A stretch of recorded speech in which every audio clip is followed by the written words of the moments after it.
all over the place today. So, but we are back with, I can't believe it, it's episode 5. Really? Episode 5. Yeah, I know. I was like, where did 2 and 3 go? Like, I kind of had to really count them and go. So we're back live with episode 5 of Soul Chats, the beautiful Nicolette Jane and myself, Vikki Luke. And so today, if you're watching, we are streaming to multiple places on Facebook, and we're also streaming to YouTube. If you're watching us and you want to interact with us, there is a link in the information for this post. Click on and accept Restream, and then we will get your name in the comments as well, so that we can truly interact with you. Today, quite a profound day, because today we're talking deep. We're going into a really deep topic, and today we're talking trust. Trust is something that I know I have had many challenges in my life, either trusting too much or not freely trusting enough. 2 different concepts that I want to talk about. And trust is a lot bigger or simpler than we make it in our complex visions as well. So, but if you're watching and you're on live, because I know we've got a couple on live, please put hashtag live, say hello, let us know where you're joining from. And if you're watching the replay, hashtag replay, and put your comments. Give us your comments, give us your feedback. We love to know whether we're hitting the spot for you. So let's talk trust, Nicolette. It's been a big week this week for you, hasn't it? Yeah, really big week. I was just saying to Vikki before we went live that it's really on point that we talk about trust today, because I've just completed 1 month without alcohol. And so what that means for me is that, because all the previous times I've said I'm going to have the month off, I would usually get to about day 13 or 14 and something would happen and it'd be like, oh yeah, but I really need a wine today. And so I would go back on my word to myself and break the trust with myself in previous times. So I'm feeling a lot more trust in myself today, because I completed that whole month without, or there were times when I really wanted a wine, I'm not going to lie, but I didn't. So. Good on you. And it's really interesting, because yesterday I was really guided that we talk about trust. I was like, it's the words that I'm getting now, it's a really convenient time for us to talk about trust, because there is immense lack of trust in the world. We tend to spend a lot of our time in control. A lot of us will hold on really tightly, really tightly, because we have to control what the outcome is next. Because we want to, and the way I'm being guided to say is that we want to determine the next step for ourselves, rather than trusting that it's going to come and be exactly the perfect thing. There is also a lack of trust in our decision making, because we don't know if it's the right thing for me. So it's like a lot of people will then search for guidance, or the amount of people that reach out to me and go, can you just tell me if this is going to be the right thing for me to do? And therefore then they're searching for that outside answer rather than trusting in here too. What's your experience, Nicolette, in terms of your journey of trust deeply in yourself versus obtaining it from others? Deeply, where my mind went then was about trusting that everything's going to play out the way that it's supposed to, and trusting in everything happens for a reason. So I'm going to talk about that first, and I feel like that will lead into the trust in myself. And the journey with the journey with parenting for me has probably been one of my biggest lessons in trust. And I've always been what I call a free range parent. So I've always believed in letting my kids off the leash in life and letting them experience with me that they're not there physically all the time, but they know that they can always defer to either what I've taught them in the past or give me a call or a text, or and I'll provide the support. But an example of that was when after my ex-husband and I split, and the kids had to travel between he and I on the train an hour each way. And when I remember the first week I put them on the train, and I wasn't familiar with the suburbs in Brisbane where I'd moved to be closer to them.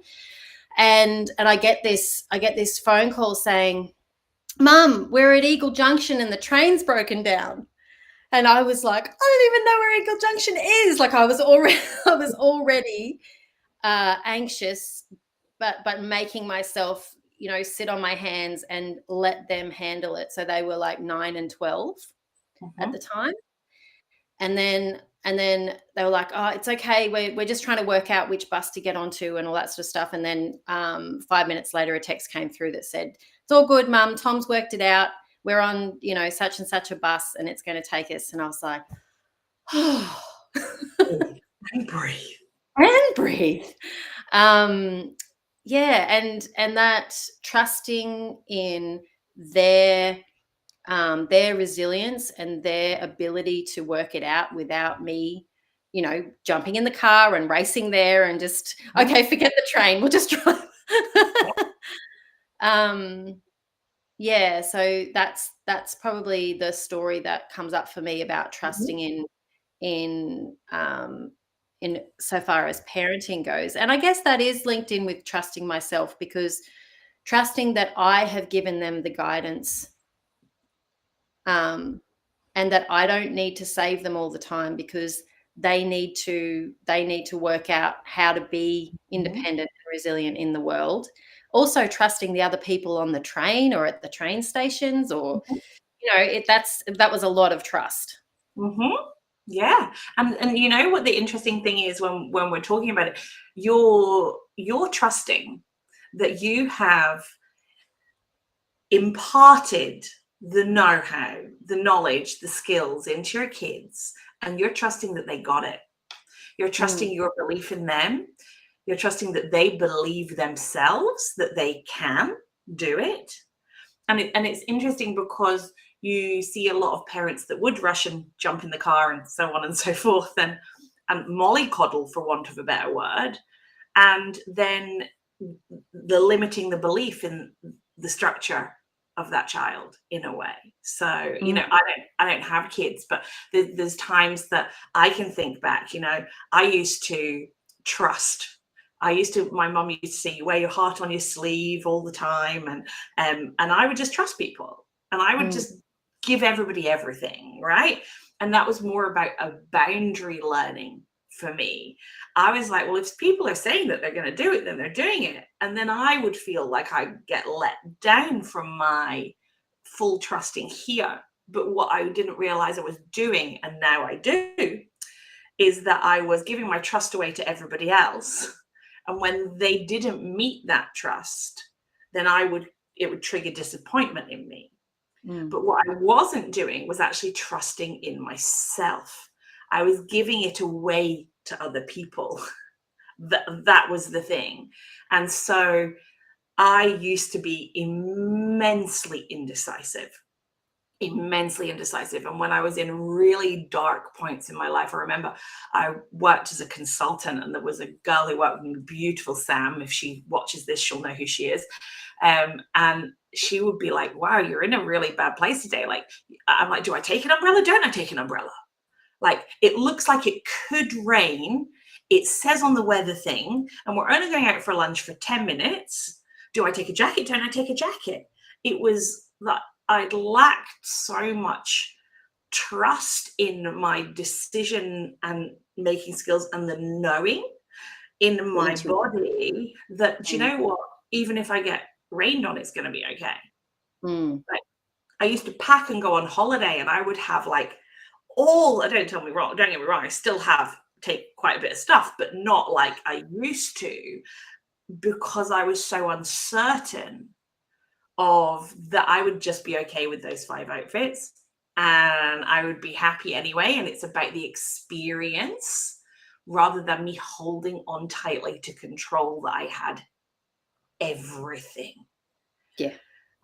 Yeah. And it's interesting, as I've gone on my journey of trust, the more I have followed my crazy and the truth inside of me, the more I'm like, yeah, okay, I've got this. I've got this. I've got this. Because things just start happening in that way. You know, like you and the stopping drinking alcohol for a month. You know, like, oh my God, I've actually got this. Like, I can do that. Yeah. Yeah. There's a belief triggered in there, right?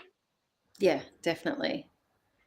And that trusting your intuition and knowing that everything's going to be all right regardless. Like if we really tune in and make decisions quickly from that place of, oh yeah, this feels right.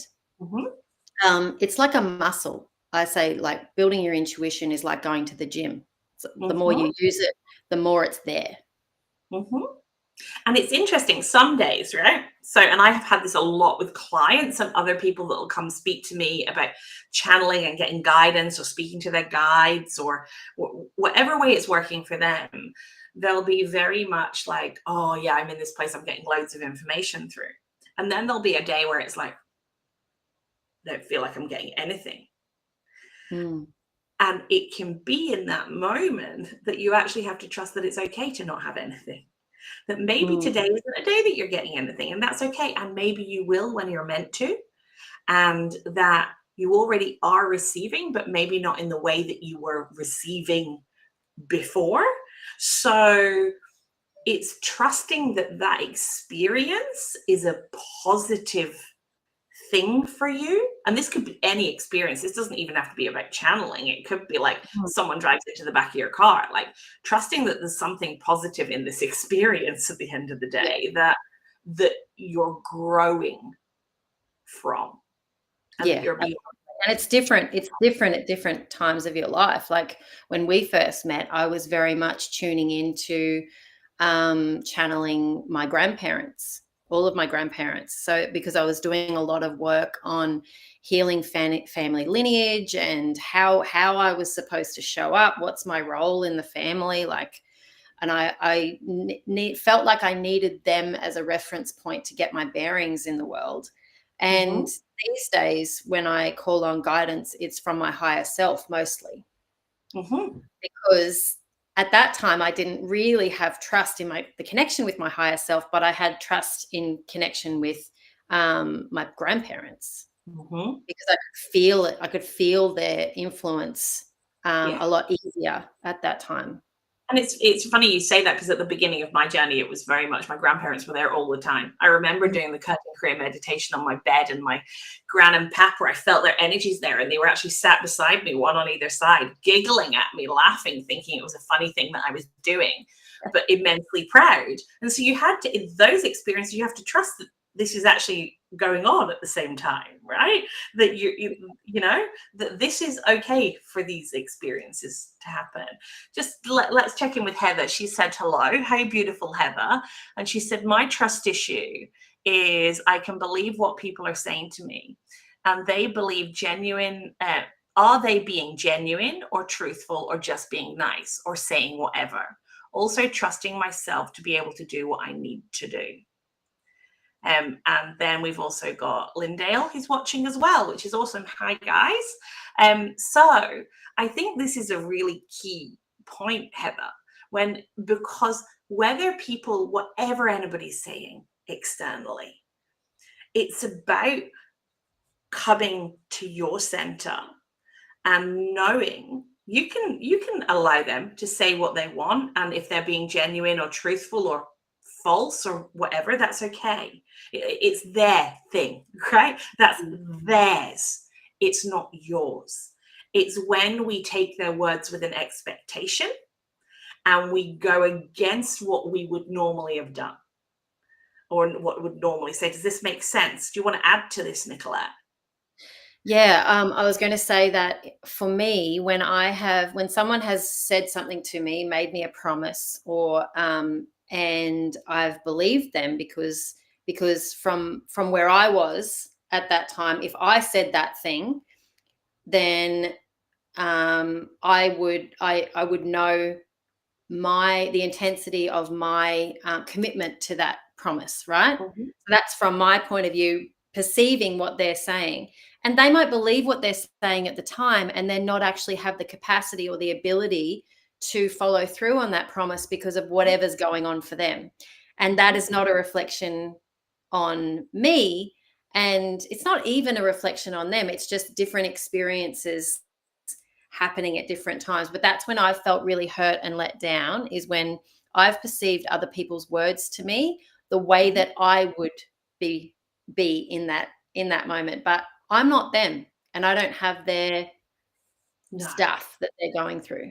And I think there's a key. This is why it's so important to open yourself up to other perspectives of situations. And, when someone may do something that they said they weren't going to do, for example, find out from other people who aren't necessarily too judgmental in criticizing, and they will have other perspectives on how things have unfolded as well. It's not that people are being disingenuous. It's just literally sometimes they are, and other people could be lying. But I think the biggest thing, Heather, is building your muscle of trust for yourself. Because the key thing that you asked is being able to do what I need to do. And so I want to give you a little hint and tip, because a lot of people will layer on far too much to do for themselves, right? So they'll put too much weight and then they overwhelm themselves. And then what they do is, by not doing what they want to do for themselves, they will trigger a negative value that they don't want to, that they're used to triggering, such as disappointment. So you're playing out disappointment in yourself. So for example, Nicolette, with her cutting out alcohol for a month, she said she was going to do it before, and by day 14, she's like, oh, I'll just have another wine. So somewhere in there's an excuse that starts to play. And so we have to be responsible for and say, do you know what? I did make an excuse there. And now I'm having the wine, but not being critical of yourself for it, for example. But the key is, don't give yourself too big tasks. Like, start really, really, really small. Like, I quite freely say, like, baby steps. And in my programs, it's like, just go like one toe in front of the other. You don't even have to take a full step. It's just nudge yourself forward. And gradually, you become more familiar with these things. I don't know, Heather, if you want to share if there's a specific thing that you have tried to do in the past and haven't done it. If you want to share that, maybe we can kind of delve a little bit deeper for you in that. More than happy to. Does anybody else who's watching, do you have any examples of where trust has been a challenge for you? Even if you're watching the replay, please share it, and we can always come back afterwards and support you in that too. I think romantic relationships is that can be a really difficult place for people to trust, because if they haven't had a trustworthy upbringing, or they've had abusive relationships in the past where people have really crossed boundaries and broken trust, it can be really difficult to trust again. But the important thing, I feel, like you said, the most important thing is building that trust within yourself. For example, if you say to yourself, I'm going to love you forever until the end of time, we've got this, I'm holding you, that commitment to yourself is something that you will and can and do fulfill every day, right? If someone else says to you, I'm going to love you forever, and then 3 months later they run away with the postman or woman, then if you've done the work on yourself first, you're like, oh, that's okay because I can hold that space for myself whilst I'm navigating this period of time where that trust has been broken. I hope I'm making sense. Yeah, I think it's it's an interesting place because we generally, as a general rule, we talk about trusting others. But it's not about the core. If we trust that our actions are so aligned with who we are, then everybody else is irrelevant. If we're taking an action, saying something, and being reactive to somebody else because we're triggered and out of alignment, and then we're having like a domino effect of frustration or whatever then unfolds, then we're not really coming from a place of our truth of who we are. So long as we're doing the work for ourselves, and this is why I say start small with things, like you may want to implement a new practice. I mean, Nicolette and I started doing Curtin Kriya meditation at the same time, for example, a long time ago. And that was one of my big things to trust. I was like meditating, oh, you're going to sit there for ages. 13 minutes. It's like 11 minutes long with the start and the end. It's about 13 minutes. So I was like, I can do that once a day. I can do that once a day. And sometimes I would jump out of bed at 5 to midnight because I hadn't done it. And I would sit on the edge of the bed and I would do that. And I did it for 90 days. I literally did it and then went to go to a retreat and missed a day. And then I restarted the next day. And so that was me going, oh my God, I actually can do something. And so the I can mentality is absolutely fundamental. Nicolette just touched on it before in her own words. You know, it's the when we start to test ourselves, there's some things that you might do and you may not enjoy doing it. So stop it. It doesn't mean that you're not capable, but if you're not enjoying the new task that you've given yourself to do or the new thing for you, don't do it.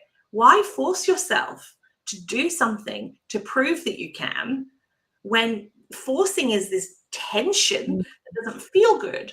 So do the things that really feel good to you. And they're attractive to do. So you might feel a period of discomfort. Like for me, giving up alcohol, like between that 5:30 and 6:30 at night, I have this habit that says it's time for a wine. So there's a discomfort there of like what normally happens in my body when I drink a glass of wine, that all of that that plays out. So, but after that small amount of discomfort passes, just like would have happened for you with jumping out of bed and doing Kirtan Kriya at 5 to midnight, it would have been like, oh, I don't want to do this. But yeah. After that passes, the attractiveness in keeping that commitment to yourself is the feel good feelings afterwards. And for me, waking up in the morning, not having a headache. Yeah. And not feeling dehydrated. And then the next day it happens again. And oh yeah, that's right. I don't feel dehydrated. I feel great this morning. Awesome. Okay. So yeah, and the more we do it and the more the feel good feelings take over from the bad habit trying to replay, it becomes easier and easier. And then you can add to that. So my plan now that I've given up alcohol for a month is I'm going to add something else to it. I haven't decided what it is. It might be doing 10,000 steps a day or doing 10 minutes on the pole a day. I haven't decided, but I'm going to stack, like do that habit stacking. So at the end of the year, I'm going to be an entirely different person. But still a beautiful, beautiful version of yourself. That's the thing, right? Yeah. And it's really important to listen. So if you're telling yourself, I don't want to do that, like really, truly, truly don't want to do that. It's not just an excuse that you don't want to do it. Like me in bed at 5 to midnight, oh, I've turned the lights off, like to get up now, it's going to be a big deal. But if you truly, truly know that I wanted to do this for myself, I was loving it, the process of it, I loved. It brought me so much. Then I chose to push past the block that was there and go all out. And that's how you can really learn to build trust. In our last session last week, we were talking love, and I mentioned creating a love list or a joy list or a happy list. If you haven't watched that episode, go back and watch it. Take those little things that are part of your list and implement them very small, and you will build the trust in your own self and your instinct. Yeah, and just to add to that, I think Heather was asking about how we trust in others, and the difficult part with that is okay, do I trust this person even though in this scenario before with other people I've been let down? Mm-hmm. And then you tune into your gut instinct or your intuition on it, and but this person feels genuine. Mm-hmm. Okay, so I will take the step forward to trust. But you can only trust in your intuition if you have practiced trusting in your intuition in other ways. Yeah. So that would be my answer. If you're struggling to trust other people, do more work on using your intuition and trusting yourself. And it takes time. Sometimes it takes time. And at the very beginning, we spoke about control. So many of us want to be in control. Todd, my partner, calls me the fat controller. He's not saying I'm fat, but it's, Thomas the Tank Engine. He calls me controller sometimes because I do. And I get into this frenzy. And then I'm like, oh my God, I didn't even see that I was holding on so tightly to that outcome. And so we must be responsible with ourselves in saying, oh my God, am I holding on tightly? Am I really holding on tightly? Or am I willing? And I'm being given this vision, the dandelions, the ones that float through the air. They're like a little cloud thing that floats. It's like we want to trust that even if it's a crazy windy day, that if we have one of them on our hand, that if it stays there, it's meant to, and if it flies, and that it's going to go exactly where it's meant to go. In that it's going to be okay without us protecting it. Because like Nicolette was talking earlier about her kids, that there is that you're actually trusting that you're going to be okay, if they're going to be okay, if the flower is going to be okay, if that you're not going to be knocked down or sideswiped by it in that way.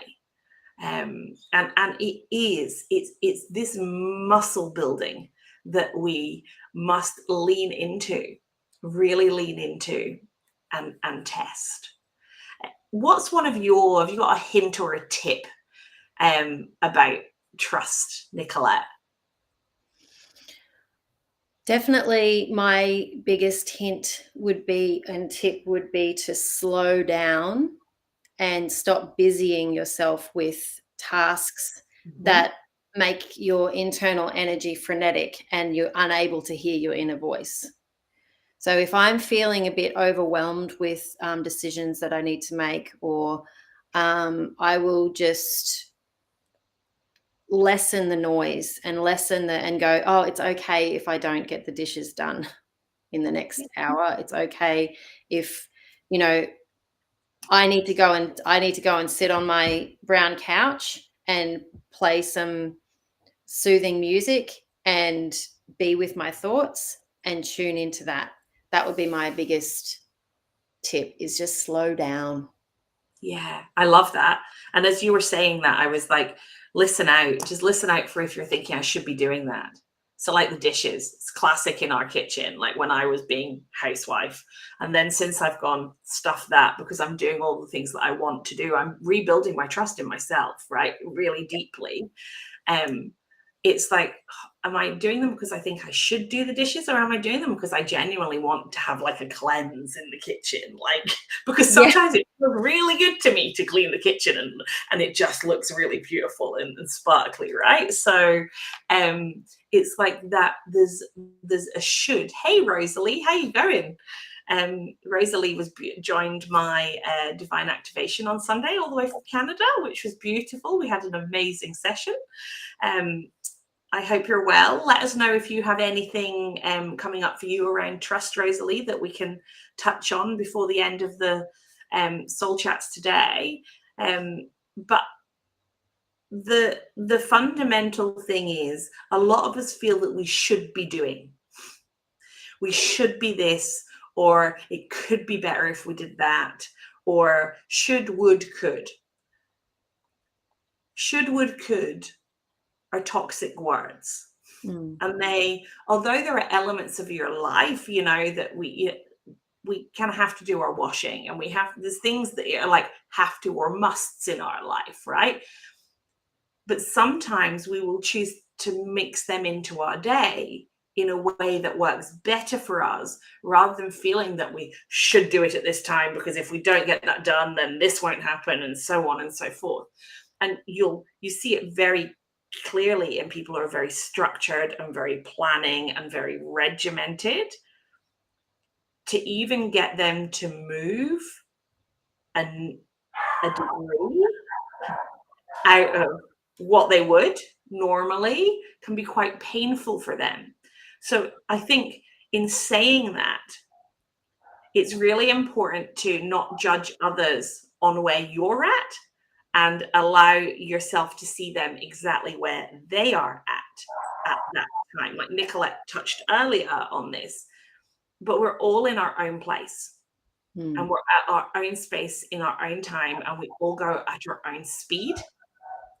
One of the challenges I noticed with Todd and myself in our relationship is that he goes at 500 kilometers an hour and I'm going at 5. Like yesterday we got up and I just said, just so you know, I'm going slow today.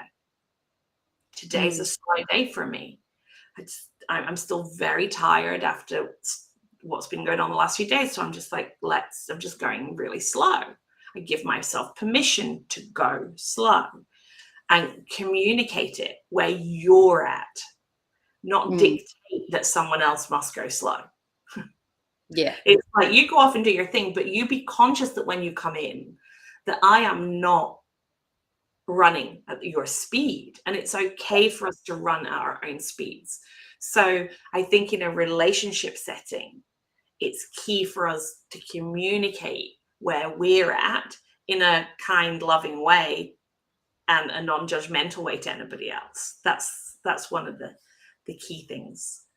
Absolutely. And that in a nutshell is what builds trust in yourself, because you are honoring where you are at that time, and you're setting the boundaries with those around you, saying, this is what I need.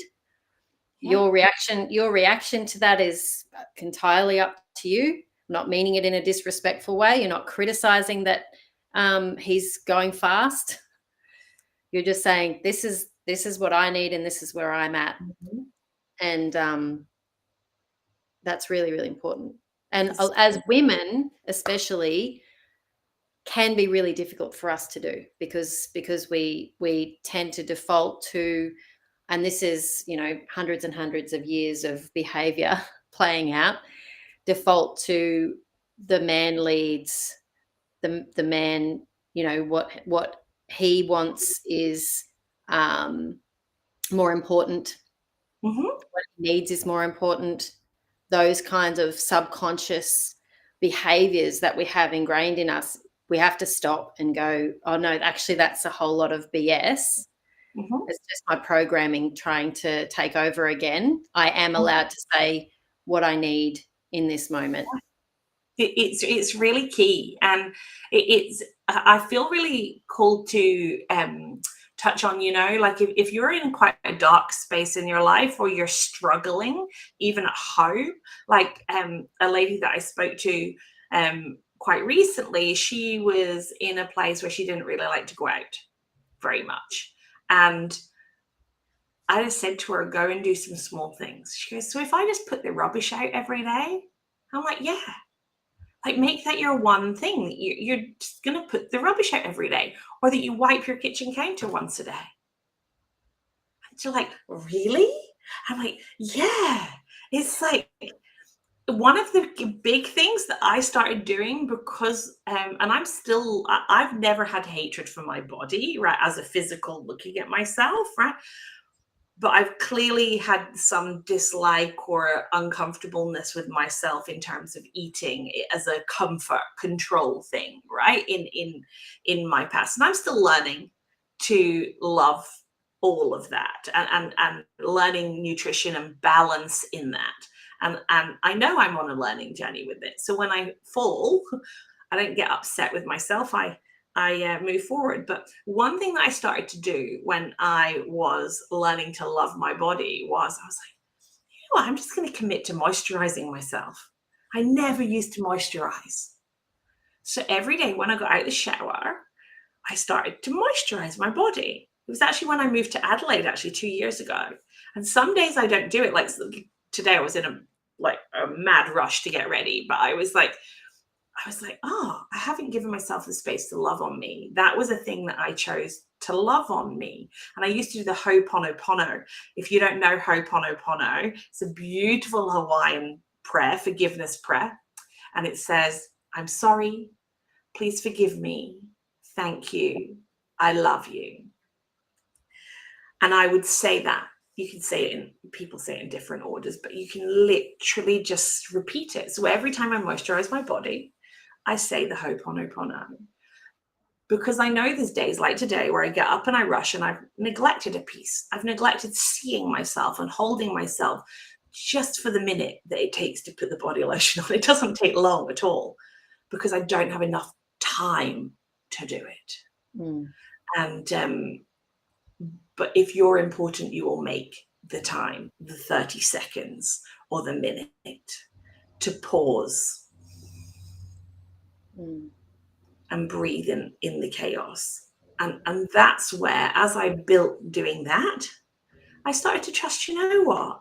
I am capable of really loving my body more. I really am. And it's that habit stacking again, isn't it? I'm very guilty of going at things 500% when I decide. For example, December last year, I had the year doing pole dancing classes. I'd done one competition.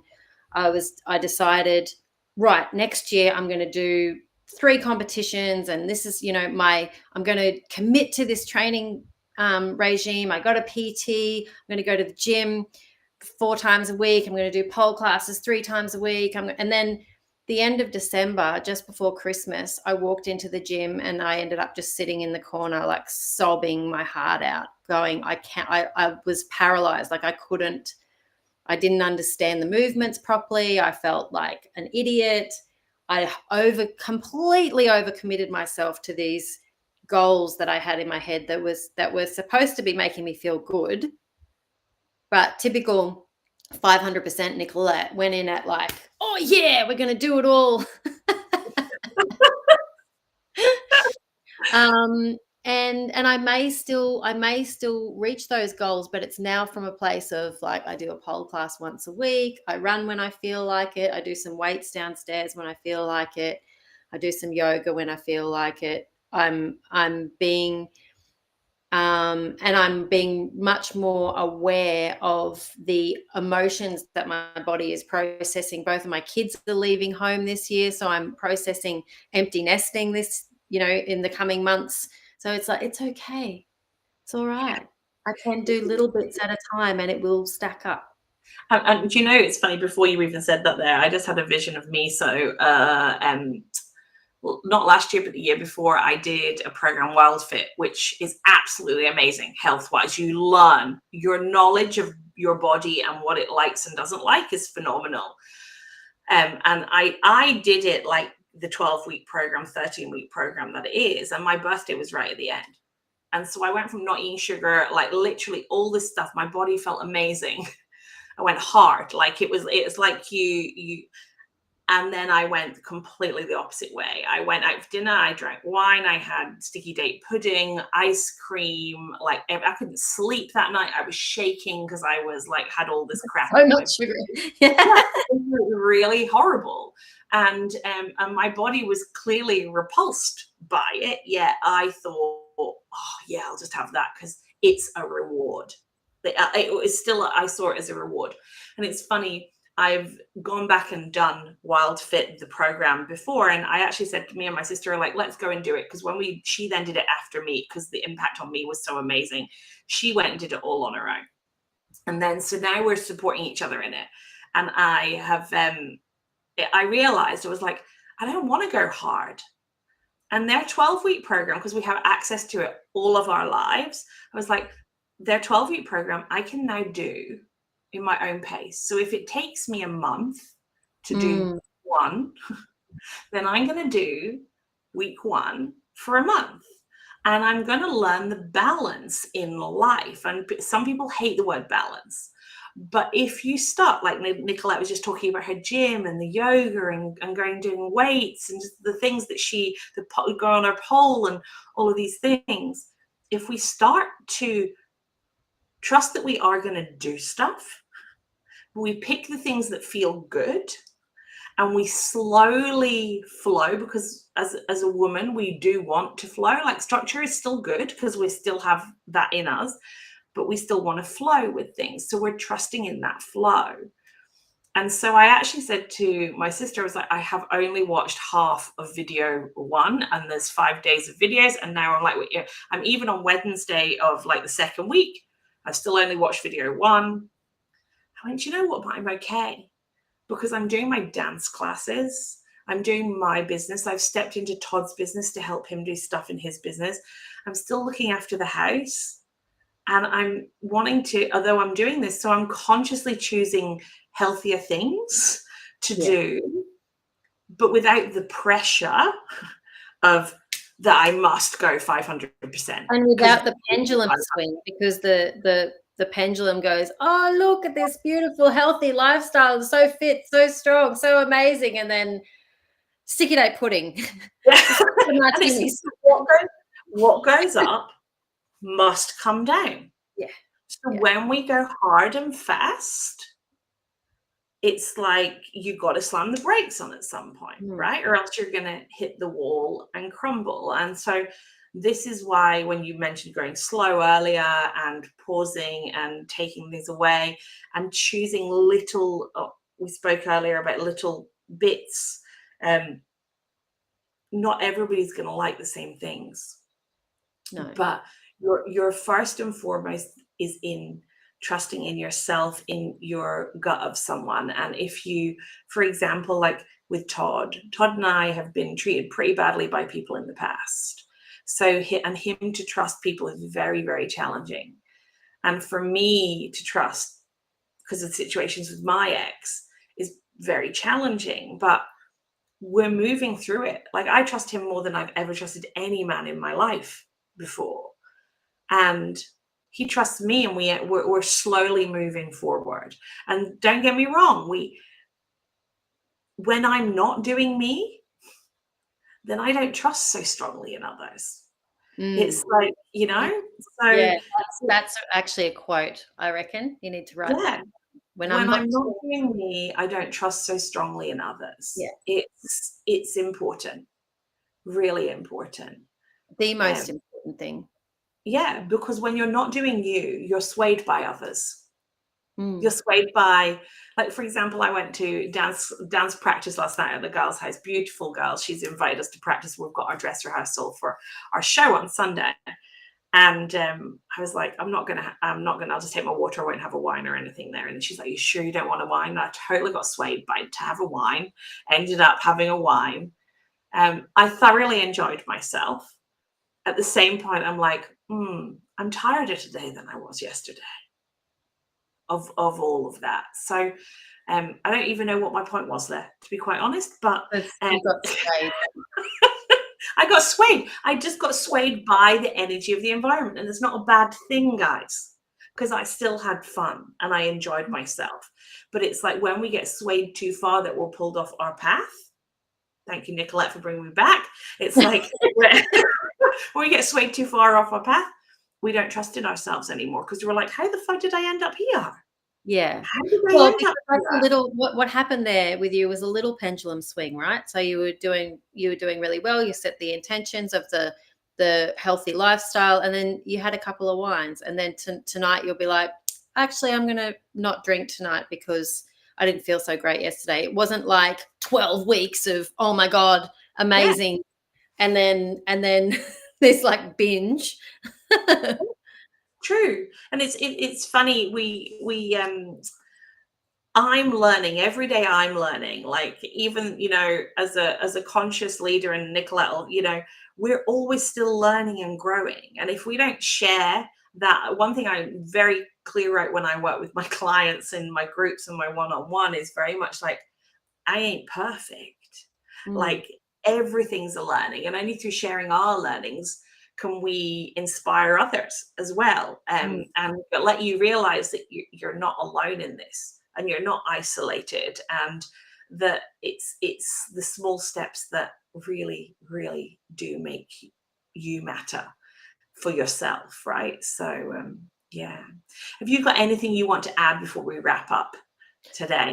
For some reason, I'm being called to talk about trusting again. Just recapping, talking about trusting in the events that happen in your life. A couple of months ago, I had a skin cancer cut off my nose, and the biggest thing I remember from that period of time, it happened really quickly. It was lying on the table, and this doctor is cutting open my face, and I'm lying there thinking, what is my face going to look like at the end of this? And just he knows what he's doing. He knows, like, trusting that my intuition led me to the right practice, to the right specialist who, I'd been told was a plastic surgeon and all those kinds of things. And you can probably see the line there. Oh, tiny. Yeah, tiny though. But I could have, in that moment, I could have really got like, don't touch me, like that was the intensity of the emotions inside. And I thought to myself afterwards, okay, whatever happens with this, if I end up with my face being disfigured, or then there's a lesson in that too about vanity, or there's other things at play here, and I just need to trust that it's playing out, even though internally I was like, why is this happening? And it's important to that we breathe. So when you spoke earlier about slowing down and pausing, it's in that moment you can feel yourself in the frenzy energy, and you're creating that from within, right? So you're like, just suggest you pause and you take a really big deep breath in, and you pull it right into your belly, and you feel that breath coming in your belly. That beautiful life force comes and sits in your belly, and it's what makes your heart beat along with the blood. Like, if we don't breathe, we're not here as a human being. So pause. Many of us don't want to pause, but the more you pause, the more you hear, and the more you trust. And the less the end of the day, you will react. Yeah, absolutely. Absolutely, you will. Thank you so much, Nicolette, again, for your time today. Great session.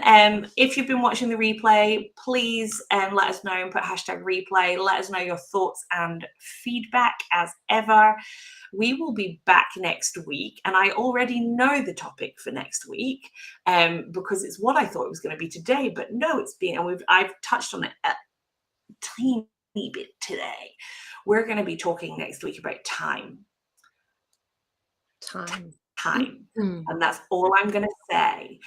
We will be back to talk a lot about it. I did a whole session in one of my group programs about time, and we've got some we've got some very deep insights for people within the universe to understand, so that they can move forward in a different manner with time, in a different relationship with time. So I'm excited for us to be able to talk about that with you next week. If any of you would like to know more about Truthfully You, it's my new mastermind, or my upgraded mastermind. It's the place where spiritual souls soar. For the first 50 people joining, there is $1,000 discount. It's super accessible as well. Yeah, and it's a lifetime coaching program. You'll be coached and you have access to it. There are roundtables monthly, weekly coaching calls, beautiful coaches. I've touched on it before, but there is $1,000 discount. So it's for literally to be coached and have a 9-month rebirth program. It's literally $2,000. Wow. Yeah. So it, 9 like, months. I've been guided to become really accessible, and so this is it. I want to change lives and help transform lives, and so this is where it all begins. So if anybody out there wants more information, please, the link is on the screen. Go and have a look, or reach out and DM me. I'm happy to have a chat and have a conversation with you about it. And there will be some mini masterclasses coming up real soon to give you a bit more insight. And my gift to everyone today, I'm going to go through my meditation podcast. I have a lot of meditations that I've recorded previously with sound healings and led guided meditations. And there's one in there about trust. So I'm going to put the link to that in the comments here, so you can all go off and float into the world of trust. Beautiful. I love that. Thank you so much. And thank you everyone who's joined us today. Thank you for your comments. And please, any feedback, all most welcome anytime. And if there's anybody out there that wants to join us on a chat one day, then let me know, because we are happy to welcome other people into our Soul Chats bubble, and really get some insights from other people and their perspectives too. So on that note, we will bid you farewell, and we will speak to you really, really soon. We'll see you next week. Take care. Bye-bye.